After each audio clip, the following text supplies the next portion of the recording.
депутаттар менен кошо сүйлөшкөндө катуу талкууладык. Анткени чындыгында мен сизге ачык айтып коеюн, мен дагы ушул Ош шаарында 9 жыл квартплата төлөп жашагам жалгактан келиштеп. Ошону эсептеп көрсөм, дагы 1-2 жыл төлөп койсоң бир үй болуп калмаган кезинде, эгер ошол убактарда ушундай ипотекалык үйлөрдү берип, жанагындай көмөк болгондо, ошол эле мезгилде эми баягы бул ипотеканын өзүнүн талаптары болот экен. Башында төлөш керек болот экен. Кээ бир учурда аны чындыгында эми жаңы ишке орношкон жаштарыбыз анын ошол кассетин төлөй албай дагы калат. Бул боюнча сөзсүз түрдө баягы мыйзамдуу жактарын карап, ошол жогорку кеңеште көтөргөнгө мен сөз берип кетем. Экинчиден мына сиз айткан элүү деген эң туура көрүнүш.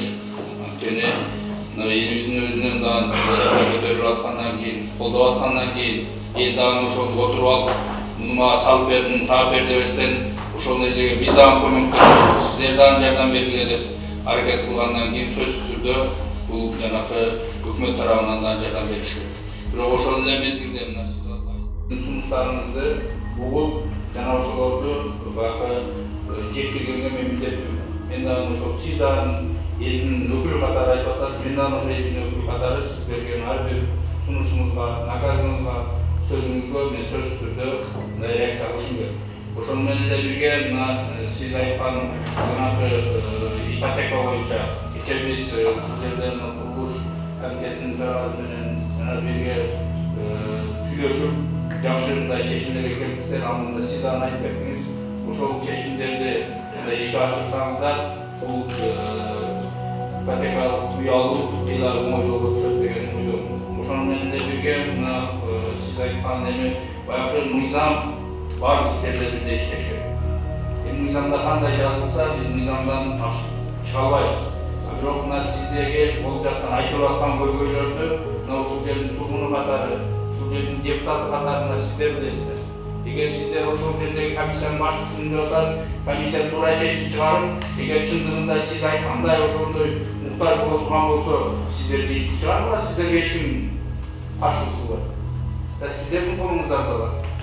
Аны келип туруп, эгер мен ошол комиссиянын мүчөсү болгондо, башчы болгондо, кээ бир жерлерде мен дагы талашымды айтмакмын. Анан бүгүн ал сиздер иштеп аткан комиссиянын ишине мен мындай кылып иштегиле деп указание бергенге мыйзам жол бербейт. Себеби сиздер дагы эл тарабынан шайланып, ушул жерде депутат болуп отуруп, ушул Ош шаарынын тургундарынын маселесин чечебиз деп комиссия түзүлгөн. Анан мына бул прописка боюнча чындыгында эми кээде мындай жаңы жаштарыбыз бул жерге келгенде прописка тура албай калышын. Анан 5 жыл туруш керек деген болсо, пропискага туруп 5 жылдын ичинде биз аларды квартплата төлөп жашасын деген мажбур кылып атабыз да. Бирок ошондой сиз айтып кеткендей чындыгында ушул жерде жашап, шаардын өнүгүүсүнө, өсүүсүнө салым кошкон адамдарды сиздер билесиздер. Ошону комиссия менен чыгарып туруп тастыктап бериңиздер. Бирок ошол эле мезгилде мен кечээ буга чейин деле кабарым бар эле, кечээ дагы уктум, ошол эле ипотекалык үйлөргө эми биз баягы жеп койбогон, жарап коюп атабыз да.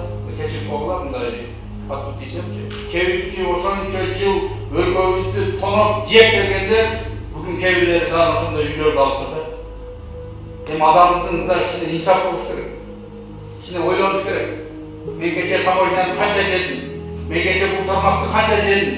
Мен биякты канча жедим? Бүгүн барып алып туруп, аркасында замыраган экатай үйлөрү барлар, алам деп жүргөндөрүн угуп, алгандарын көрүп, мындай чындыгында зейин келди. Мен ошол эле ошондой тургундарыбыздан дагы суранып кететирем. Кудайым ошондой мүмкүнчүлүгү болуп турган жарандарыбыздын келечек муундарына, неберелерине бүгүнкү ошол чындыгында үйгө зар болуп, чындыгында кыйналып турган адамдын жашоосун тушулбасын. Себеби ал ошондой кыйналып, муктаж болуп турган адамдын рызкысына, өзүнүн бийлигине, байлыгына таянып туруп, ошондой үйлөрдү алып коюп атат. Келечек алдында Кудайдан карап турат, баарын тегиздеп. Ошону Аллахтан ойлонуш керек. Бүгүн менин үй алып бергенге, балдарым жашаганга үйүн туруп, ошондой чыныгы муктаж болгон адамдардын рызкысын алып атам. А мен ертең келечек неберелерим ошолордун үстүнө түшүп калбайбы деген ойду суроону бериш керек. Ошондо гана мына чындыкка келебиз. Анан сиздерден дагы бир суранып кетем. Чындыгында ушул ипотека боюнча комиссия бекем турмуңуздар. Чындыгы муктаждарга бериңиздер. Мен ошону гана суранам. Бул маселелер боюнча дагы мына сиздердин кээ туура эмес мыйзамдарга каршы келип калган жерлер болсо, аларга жардам берем. Анан ошол менен бирге эле мына Ош шаарында чындыгында бул жакшы жолго коюлду да, социалдык үй берүү боюнча мындай өлкөбүздүн башка жерлерине да ушинтип тарап ушундай жолдор менен берилсе жакшы болмок. Анан азыр сиз айтып кеткен сиздердин иш жүргүзүп атканы менен китке кошобуз дегенине мен иштин жүрүшүн көрүп туруп мен деле каршымын. Анткени мына сиздерге биринчи этабын берипсиздер үйлөрдү, экинчи этабы берилейин деп калыптыр. Ошон үчүн мындай мыйзамсыз жактарына көмөктөшкөнгө мен сөз берем. Рахмат.